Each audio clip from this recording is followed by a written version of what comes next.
வணக்கம். நம்ம இன்னைக்கு நற்றினில 238வது பாட்டு. 238, 39, 40 3 பாட்டு பார்க்கலாம். முல்லை, நெய்தல், பாலை 3 திணைகள், வித்தியாசமான 3 திணைகள். ஏற்கனவே நம்ம படிச்ச பாடல்களுடைய பொருள்ல தான் இந்த 3 பாடல்களுமே வந்திருக்கு. இது கந்தரத்தனார் எழுதிய பாடல், முல்லை திணைக்குரிய பாடல். முல்லையினுடைய கருப்பொருள்களை சுமந்து வருவதனால இது முல்லை திணை. இருத்தலும் இருத்தல் நிமித்தமும். இங்க தலைவி காத்திருக்கிறாள். அவன் திருமணம் முடித்துக் கொள்வதற்காக பொருள் வயிறு பிரிந்து போயிருக்கிறான். அதாவது திருமணம் ஆகி காத்திருக்கக்கூடிய காத்திருப்பு இல்ல, திருமணம் புரிவதற்காக பொருள் வயிறு பிரிந்து போயிருக்கக்கூடிய தலைவன் அந்த கார்காலம் வரும்பொழுது திரும்பி வந்துருவேன் அப்படின்னு சொல்லிட்டு போறான். இந்த ஒரு வித்தியாசம் தான் 238வது பாட்டு நம்ம பார்க்க போறது. ஆமா, 237 நம்ம பார்த்துட்டோம். கொஞ்சம் டிஸ்டர்பன்ஸ் இருக்குதுல, அப்புறமா நம்ம பார்க்கலாம். சரி, இங்க இந்த தலைமகள் பருவம் கண்டு அழிந்தது அப்படிங்கிறதா இதனுடைய துறை. ஆனா உரையாசிரியர்கள் என்ன எழுதுறாங்கன்னா, திருமணம் புரிய கருதிய தலைவன் திருமணத்துக்காக பணம் சேர்க்க வேண்டி வெளியில போயிருக்கான், வெளியூருக்கு போயிருக்கான். கார்காலம் வரும்போது வந்துருவேன்னு சொல்லிட்டு போயிருக்கான். இப்போ மழை ஆரம்பிச்சிருச்சு. மழை மேகங்கள் திரண்டு பாம்பே நடுங்கும்படியாக இடி இடிக்கிறது. ஆனா பாம்பு நடுங்கும்படியாக இடி இடிக்கிறதே ஒழிய தலைவனுடைய மனதை மாற்றி இடி இடிச்சிருச்சு, மழை காலம் வந்துச்சு, அவ காத்திருப்பா அப்படின்னு சொல்லி அவனை கிளம்பி போக வைக்கிற அளவுக்கு இடியே மழையே உனக்கு அந்த அளவுக்கு திராணி போறாது அப்படிங்கிற மாதிரி இங்க நீ நல்ல எல்லை அப்படிங்கிற மாதிரி இங்க தலைவி இந்த மழை மேகங்களை பார்த்து சொல்வதாக இந்த பாட்டு அமைஞ்சிருக்கு. ரொம்ப அழகான பாட்டு. மழை காலத்துக்கே உரிய அந்த வர்ணனைகள் எல்லாம் இந்த பாட்டு சுமந்து வருகிறது. வரம் கொல வீந்த காணத்து குறும்பூம் கோதை மகளிர் குழு நிறை கடுப்ப வண்டு வாய் திறப்ப விண்ட பிடவம் மாலை அந்தி மால் அதர் நன்னிய பருவம் செய்த கருவி மாமழை. இது வரைக்கும் மழையினுடைய வர்ணனை, மழையை பற்றிய வர்ணனை. மழை மேகம் சூழ்ந்த மழைக்காலத்து மாலை நிறத்தை பற்றிய வர்ணனை. அவர் நிலை அறியுமோ இங்கு என வருதல் சான்றோர் குறைவதோ அன்றே மான்று உடன் உறும் உரரும் நீரில் பரந்த பாம்பு பை மழுங்கல் அன்றியும் மாண்ட கனியா நெஞ்சத்தானும் இனிய அல்ல நின் இடி நவில் குரலே. மழை மேகத்தை பார்த்து தலைவி சொல்றா, இனிய அல்ல நின் இடி நவில் குரலே. மழையினுடைய குரல் எது? மழையினுடைய குரல் இடி. அழகா இருக்குல்ல, இந்த ஓமை அழகா இருக்கு. மழைக்கான குரல் அதனுடைய இடிதான் அதனுடைய குரல். உன்னுடைய குரலை கேட்டு பாம்பு நடுங்குகிறது. பாம்பு பாம்பினுடைய தலையில போய் இடி விழுந்துச்சுன்னா என்ன ஆயிடுமோன்னு சொல்லி பாம்பு நடுங்கி பதுங்குதான். அப்போ பாம்பை பயமுறுத்தக்கூடிய உன்னுடைய இடியாகிய குரல் என்னுடைய தலைவனுடைய நெஞ்சத்தை அசைக்கவில்லை. அவனுடைய நெஞ்சத்தை அசைச்சிருந்தா அவன் என்ன பண்ணிருப்பான்? அவன் மழை காலத்துல காத்திருப்பாளேன்னு சொல்லி அவன் திரும்பி வந்திருப்பான். ஆனா அவன் வரல, இது வரைக்கும் வரல. அவன் வருதுவதற்கான அறிகுறியும் தெரியவில்லை. எனவே பாம்பு பை மழுங்கல் அன்றியும், பாம்பினுடைய படம் எடுக்கக்கூடிய பாம்பை அஞ்ச வைக்கக்கூடிய உன்னுடைய குரலுக்கு என் தலைவனுடைய மனதை அசைக்கக்கூடிய திறமை இல்லை. மாண்ட கனியா நெஞ்சத்தானும், அவனுடைய நெஞ்சத்தை கனிய வைத்து ஆஹா இடியினுடைய குரல் கேட்டு விட்டது, தலைவி காத்திருப்பாள், கிளம்பலாம் என்ற ஒரு எண்ணத்தை உன்னால் அவனுக்குள் தோற்று வைக்க முடியவில்லை. அதனால இனிய அல்ல, எனக்கு நீ இனிமையுடையவள் அல்ல, அல்லது இனியுடையது அல்ல, இது அக்னியாக வச்சுப்போமே. இனிய அல்ல நின் இடி நவில் குரலை. மழையே, மழை மேகமே, மாழிக்காலம் விட்டதனால நீ திரண்டு மழை பொழிய காத்திருக்கிறாய், இருண்டிருக்கிறாய், இடிக்குரல் ஒலிக்கிறது, அதனால் பாம்பு நடுங்குகிறது. ஆனால் என்னுடைய தலைவனுடைய நெஞ்சத்தில் எந்த மாற்றமும் வரவில்லை. அவன் இப்பொழுது வருவதாக தெரியவில்லை. எனவே அவன் வருவதாக சொன்ன காலம் கடந்து நான் வருத்தத்தோடு காத்து கொண்டிருக்கிறேன். அவன் வரக்கானோ, அதனால உன்னுடைய இடிக்குரலால எந்த பிரயோஜனமும் இல்லை, அது இனியது அல்ல. அதாவது அவ மழை காலத்துக்காக காத்திருக்கா அவளுமே. அந்த இடியினுடைய குரல் கேட்ட உடனே அவளுக்கு மனசுல மகிழ்ச்சி வருகிறது, ஆஹா கார்காலம் வந்துருச்சு அப்படின்னு. ஆனா தலைவன் வந்திருந்தான்னா அந்த இடியினுடைய குரல் அவளுக்கு இனிமையுடையதா இருந்திருக்கும். அவன் வரல அப்படிங்கிறதுனால அது இனியுடையது அல்ல அப்படின்னு நம்ம சொல்றான். வரம் கொலவீந்த காணத்து, வறட்சி மிகுந்ததாக, வரம்னா வறட்சி, வறட்சி மிகுந்ததாக இருக்கக்கூடிய அந்த காட்டுல குறும்பூம் கோதை மகளிர் குழு கடுப்ப. அழகா இருக்கு இந்த ஓமை. அதாவது தலையில கொஞ்சமாக பூச்சூடிய பெண்கள் கூட்டமாக நின்று கொண்டிருந்தாள், ஒரு இடத்துல நின்று கொண்டிருந்தா எப்படி இருக்குமோ அது போல புதர்கள்ல பிடவம் பூத்திருக்கிறது. அழகா இருக்கு பாருங்களேன். இப்ப நீங்க மேல இருந்து இப்படி ஒரு ஜூம் பண்ணி பாக்குறீங்க கேமராவால. தலையில கொஞ்சமா பூ வைத்திருக்கக்கூடிய பெண்கள், தலையில கொஞ்சமா ஒரு பூ வச்சிருக்கக்கூடிய, கொண்டை போட்டு பூ வச்சுக்கிற பெண்கள் கூட்டமா அப்படி ஒரு இடத்துல நிக்கிறாங்க. அப்ப நீங்க மேல இருந்து இப்படி பாத்தீங்கன்னா தலை கொண்ட பூ தான் தெரியும். அது போல பிடவம் பூத்திருக்கிறது. மழையினுடைய கொஞ்சம் நீர் சிதறல் வந்த உடனேயே பிடவம் பூக்க ஆரம்பிச்சிருச்சு. வரம் கொல வீழ்ந்த காணத்து குறும்பூம் கோதை மகளிர் குழு நிறை கடுப்ப. குழுன்னா கூட்டமாக. இந்த தலையில கொஞ்சமா பூச்சூடி இருக்கிற பெண்கள் கூட்டமாக நிற்பது போல பிடவம் மலர ஆரம்பித்து விட்டது. வண்டு வாய் திறப்ப விண்ட பிடவம். அந்த வண்டுகள் போய் மொய்ப்பதனால வாய் திறந்து பிடவ மலர்கள் பூத்துவிட்ட மாலை அந்தி. மாலை காலத்துல பிடவம் இந்த வெள்ளை கலர் பூவெல்லாம் பெரும்பாலும் நாக்டோனல் மாதிரி மாலை நேரத்துல தான் பூக்கும். மாலை அந்தி மாலதர் நன்னிய. மழை மேகங்கள் சூழ்ந்திருக்கக்கூடிய பருவம் செய்த கருவி மாமழை. இப்படிப்பட்ட பருவத்தை உண்டாக்கிய மழை மேகங்கள் சூழ்ந்த இந்த மாமழை காலத்துல அவர் நிலை அறியுமோ இங்கு என வருதல் சான்றோர் குறைவதோ அன்றே. அவன் எப்படி இருக்கான் தெரியுமா உனக்கு அப்படின்னு கேட்பது போல இடி இடித்து கொண்டு மழையே நீ வருகிறாய். அவனால தெரியுமா உனக்குன்னு என்ன கேட்கிறியே தவிர என்னோட நிலை அவனுக்கு தெரியுமான்னு உன்னால போய் அவனுக்கு சொல்ல முடியல, சொல்லி அவனை வரவழைக்க முடியல. அது சான்றோர் குறைவதோ, இது சான்றோர்கள் செய்யக்கூடிய செயலா அப்படின்னு கேட்கிறான். அவர் நிலை அறியுமோ இங்கு என வருதல் சான்றோர் குறைவதோ அன்றி. இப்ப நீ சான்றோன் அல்லை. யான்றுவுடன் உறும் உரரும் நீரின். அச்சத்தை தோற்றுவிப்பதை போல இடி இடித்து பரந்த பாம்பு பை மழுங்கல் அன்றியும்.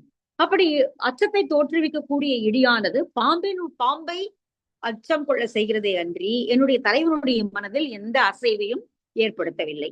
பாம்பு பை மழுங்கல் அன்றியும் மாண்ட கனியா நெஞ்சத்தானும். பெருமை மிகுந்த என்னுடைய தலைவனுடைய நெஞ்சத்தில் எந்த கனிவையும் அது தோற்றுவிக்கவில்லை. இந்த இடிக்குரல் உன்னுடைய இடிக்குரல்.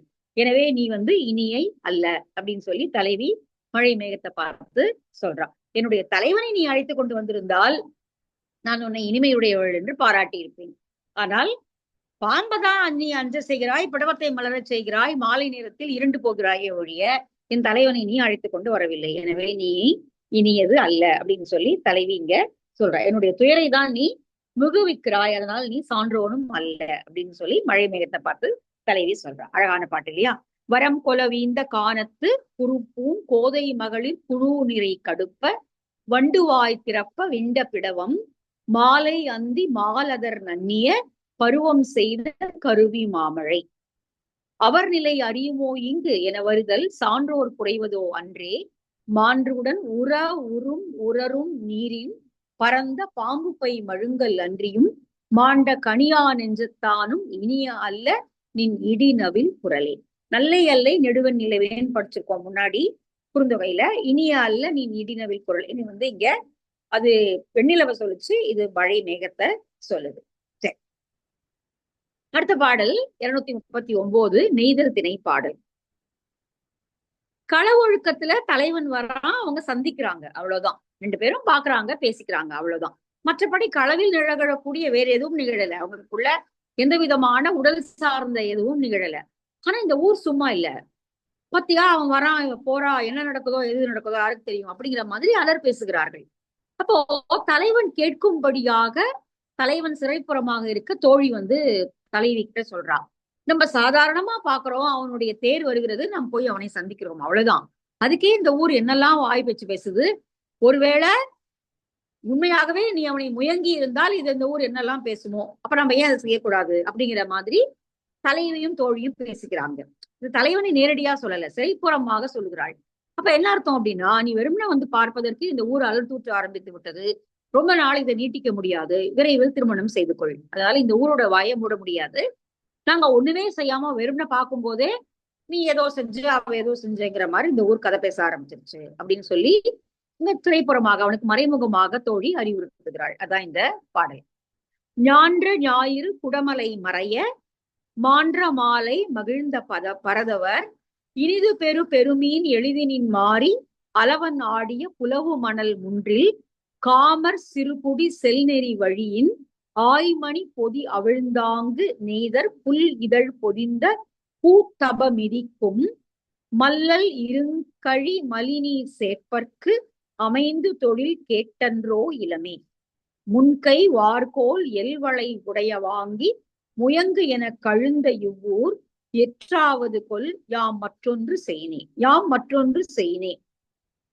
நம்ம வேற ஏதாவது செஞ்சா இந்த ஊர் என்ன பேசுமோ தெரியலையே, ஒண்ணுமே செய்யாததுக்கு இந்த பேச்சு பேசுதே அப்படின்னு சொல்றா.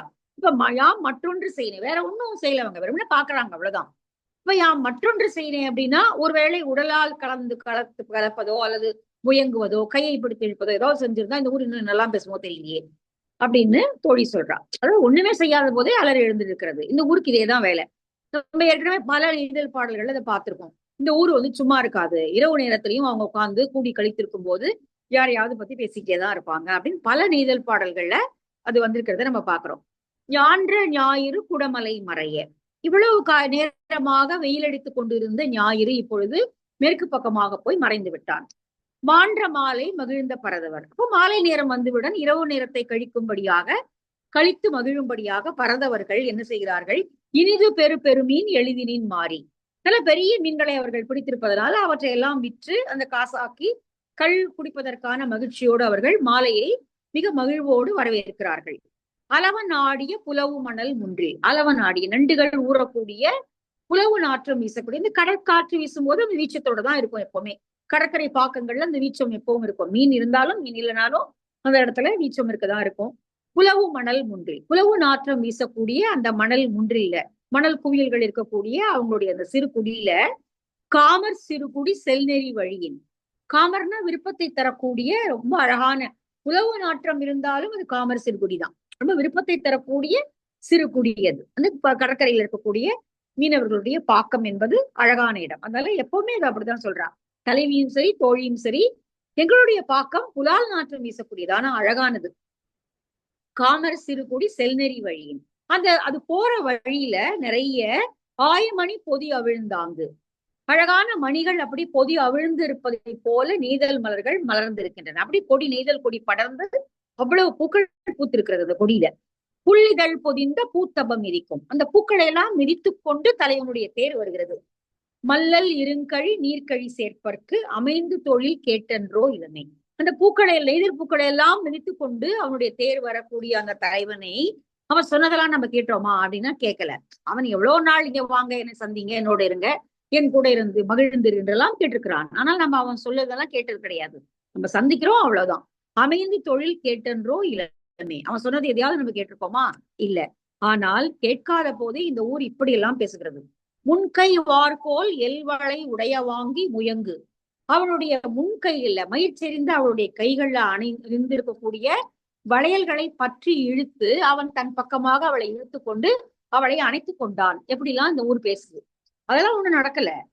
உடைய வாங்கி முயங்கு என கழுந்த இவ்வூர், பாக்குறாங்க இல்லையா, அப்ப ரெண்டு பேரும் ஒருத்தர் அணைச்சிருப்பாங்க அப்படின்ற மாதிரி அலர் பேசுகிறார்கள்.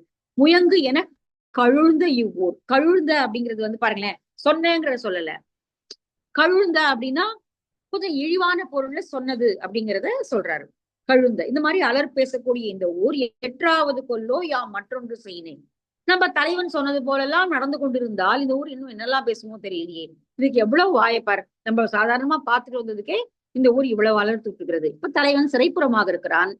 அப்போ அவன் என்ன சொல்றான்னா, ரொம்ப நாளைக்கு இதை இந்த களவை நீட்டிக்க முடியாது, திருமணம் செய்து கொள். இந்த ஊர் வந்து ஒண்ணுமே நடக்காத போதே ஏதோ நடந்ததாக சொல்கிறது அப்படின்னு சொல்லி தோழியவனை எச்சரிக்கிறாள். அவ்வளவுதான். ரொம்ப அழகான பாட்டு, குன்றினாருடைய பாடல்.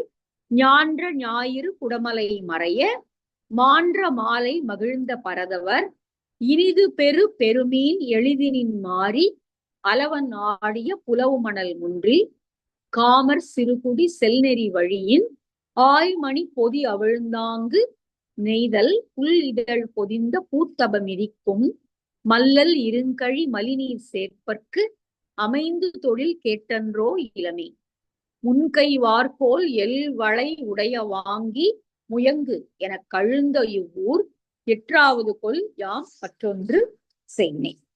இந்த ஊர் என்ன ஆகுமோ, களவில எதுவும் நடக்காத விடத்தும் எல்லாம் நடந்தது போல பேசுகின்ற ஊர், அப்படி ஏதாவது நடந்திருந்தால் என்ன செய்யுமோ தெரியலையே என்று சொல்லி தோழி சொல்கிறார். அழகான பாட்டு இல்லையா? சரி, 240வது பாடல் நப்பாலத்தனார். இந்த துறை, இதுக்கு வந்து ரெண்டு வகையான துறை சொல்றாங்க. ஒண்ணு தலைவி தன்னுடைய நெஞ்சுக்குள் சொல்லியதாக சொல்றாங்க, அல்லது தலைவன் தன்னுடைய நெஞ்சுக்குள் சொல்லி போற வழியில அவன் பாலை வழியாக போகும்போது அவன் வருந்தி சொல்வதாக அப்படியும் ஒரு துறை இருக்கு. இல்லைன்னா தலைவி வந்து பாறை, இவ்வளவு இவ்வளவு இன்பம் தூக்கக்கூடிய என்னை விட்டு விட்டு அவன் இப்படி போயிருக்கிறானே இந்த காட்டு வழியில இதை படைத்த கடவுளும் போய் அவதிப்படட்டும் என்று சொல்வதாகவும் ஒரு துறையை சொல்றாங்க. எப்படி சொன்னாலும் பிரிவு துன்பத்தை உணர்த்தக்கூடிய பாடல். அதனால பாலைத்திணை. ஐதே கம்ம இவ்வுலகு படைத்தோனே வைஏர் வாழையிற்று ஒள் நுதற் குறுமகள் கைகவர் முயக்கம் மெய்யுறத் திருகி ஏங்கு உயிர்ப்பட்ட வீங்குமுலை யாகம் துயில் இடைப்படுவும் தன்மையது ஆயினும் வெயில் வெய்துற்ற பரல் அவள் ஒதுக்கில் கணிச்சியில் குழித்த கூவல் தண்ணி ஆண்வழி படுனர் தோண்டிய பத்தல் யானை இனநிறை வவ்வும் கானம் திண்ணிய மலை போன்றிசினே. அவ்வளவு அழகான, அவளோடு துய்க்கக்கூடிய இன்பம் என்பது அவ்வளவு அழகானது, அவ்வளவு இனிமையுடையது. அவளுடைய மார்புகளுக்கு நடுவில் தலையை வைத்துக் கொண்டு தூங்கக்கூடிய அந்த இன்பத்தை விட்டுவிட்டு அவளை முயங்கி கொண்டு இப்படி அவளுடைய மார்புகளுக்கு இடையில் தலையை வைத்துக் கொண்டு தூங்கக்கூடிய இன்பத்தை விட்டுவிட்டு நான் இப்படி வறண்டு போயிருக்கக்கூடிய பாலை நில வழியாக இருக்கக்கூடிய தண்ணீர் எதுவுமே இல்லாமல் அப்படி பாலை நிலையாக வழியாக சென்றவர்கள் தங்களுடைய கையில் இருந்த கணிச்சி என்ற ஒரு சின்ன ஆயுதத்தை வைத்து கொஞ்சம் குழி போல தோண்டி தண்ணீரை அங்கே உண்டு பண்ணியிருக்கிறார்கள். அது கிணறு கிடையாது, கணிச்சியில் தோண்டியனா சின்ன பள்ளம், அவ்வளவுதான். பூவல் அந்த மாதிரி சின்ன பள்ளம். அந்த பள்ளத்துல தண்ணீர் நிறைந்திருக்கிறது. அந்த தண்ணீரை குடிப்பதற்கு யானை வருகிறது. யானை நிறைய தண்ணி குடிக்கும். அப்ப மனுஷங்களுக்கு எங்கேயும் தண்ணி கிடைக்கும்? தண்ணீர் கிடைக்காது. அதுவும் யானை குடிக்கிறதுக்காக நிக்கிற இடத்துல மனுஷங்க போவே முடியாது. இப்படிப்பட்ட பாலை நில வழியிலே என்ன போக வச்சுட்டானே அந்த கடவுளும் இந்த பாலை நில வழியாக போய் அவதிப்பட்டு பார்க்கட்டும். அப்பதான் அவனுக்கு தெரியும் என்ன கஷ்டம்னு. ஒரு கஷ்டம் தலைவியை பிரிந்து வருவதில் இருக்கக்கூடிய துன்பம். இரண்டாவது, இப்படிப்பட்ட தண்ணீர் இல்லாத வறண்ட பாலை நில வழியாக என்னை அனுப்பியவன் கொஞ்ச நாள் கடவுளும் பிறந்து வந்து இந்த பாலை நில வழியில வந்து பார்க்கட்டும். அப்பதான் அவனுக்கு அதோட கஷ்டம் தெரியும் அப்படின்னு தலைவன் சொல்றதாகவும் எடுத்துக்கலாம், தலைவி சொல்றதாகவும் எடுத்துக்கலாம். ரெண்டு பேர் சொல்றதாக இருந்தாலும் இது பெரிய துன்பத்தை உணர்த்துவதுதான். ஐதே கம்ம இவ்வுலகு படைத்தோனே, இந்த உலகை படைத்தானே அவன் இந்த அவதியை படட்டும். இப்ப நம்ம சினிமா பாடல் நம்ம கேட்டிருக்கலாம். கடவுள் மனிதனாக பிறக்க வேண்டும், அவன் காதலித்த வேதனையில் என்ன அடுத்த வரை எனக்கு தெரியா வேதனையில் ஆழ வேண்டுமா தெரியல. சரி, கடவுள் மனிதனாக பிறக்க வேண்டும், அவன் கஷ்டப்படணும், அவ்வளவுதான். ஐதே கம்மை இவ்வுலகு படைத்தோனே, இந்த உலகத்தை படைத்தானே அவன் அவதிப்பட வேண்டும். வையேர் வாழையிற்று ஒள்நுதற் குறுமகள் கை கவர் முயக்கம் மெய்யுற திருகி. வையேர் அழகான கூர்மையான ஒளி மிகுந்த பற்களை உடைய என்னுடைய தலைவி, ஒள்நுதற் குறுமகள் அழகான ஒளி நெற்றியை உடைய குறுமகளாகிய தலைவியினுடைய கை கவர் முயக்கம் மெய்யுற திருகி, அவளுடைய கைகளினால் அணைக்கப்படக்கூடிய ஏங்கு உயிர்ப்பட வீங்கு முலையாகும்.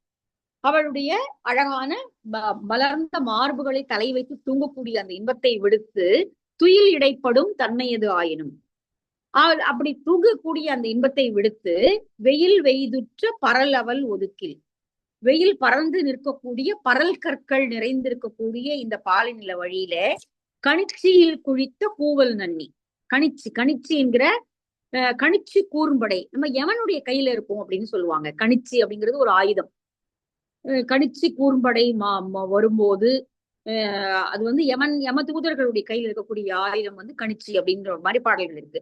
கணிச்சியில் குழித்த, அந்த கணிச்சி என்கிற ஒரு ஆயுதத்தை வைத்து குழி தோண்டி கூவல்னா சின்னதா குட்டை மாதிரி, குட்டைனாலும் கூட கொஞ்சம் பெருசா இருக்கும், அது நேச்சுரலா உருவாகிறது. கூவல் என்பது சின்னதாக ஒரு பள்ளம். இப்ப நம்ம கடற்கரையில பார்க்கலாம், கடற்கரைகள்ல வந்து தண்ணீரை தோண்டி எடுத்து கொஞ்சமா தண்ணி ஊறும் அப்படியே எடுத்து, ஆனா நன்னீர் இருக்கும். கடற்கரையை ஒட்டி இருந்தாலும் அதுல நன்னீர் சுரக்கும்.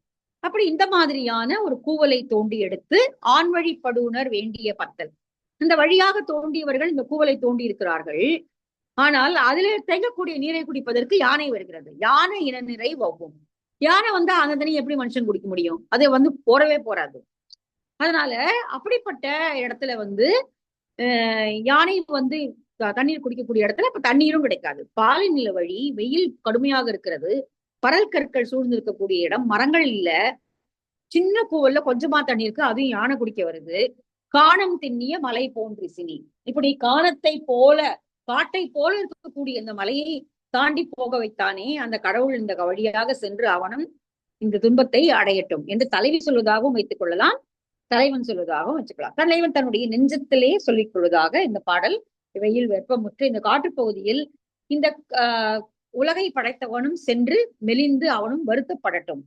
இவ்வளவு அழகான இன்பம் இருக்க அந்த இன்பத்தை விட்டு விட்டு இந்த துன்ப வழியில செல்ல வைத்தானே, பொருள் தேட வேண்டும் என்கிற நிலையை உண்டு பண்ணி இப்படிப்பட்ட நிலையை வைத்திருக்கிறான் அல்லவா, அவனும் இதை வழியில் சென்று அது மாதிரி கஷ்டப்படட்டும் என்று சொல்லி தலைவன் தலைவி 2 பேர் சொல்வதாக வைத்துக்கிட்டாலும் அது தவறில்லை. அதனால இது இந்த பாலநில வழியினுடைய துன்பத்தையும் தலைவி பிரிந்து போகக்கூடிய துன்பத்தையும் சொல்வதாக அமைந்ததுனால இது பாலைத்திணை பாடல். தலைவி கூற்று அப்படின்னு சிலதுல வருது, சிலதுல அது தலைவன் கூற்றாக நெஞ்சிற்குள் தலைவன் சொல்லியதாகவும் இந்த கூற்றை சொல்லக்கூடிய உரையாசிரியர்கள் இருக்கிறார்கள். தலைவன் சொல்லியதுமாம் அப்படின்னு இருக்கு.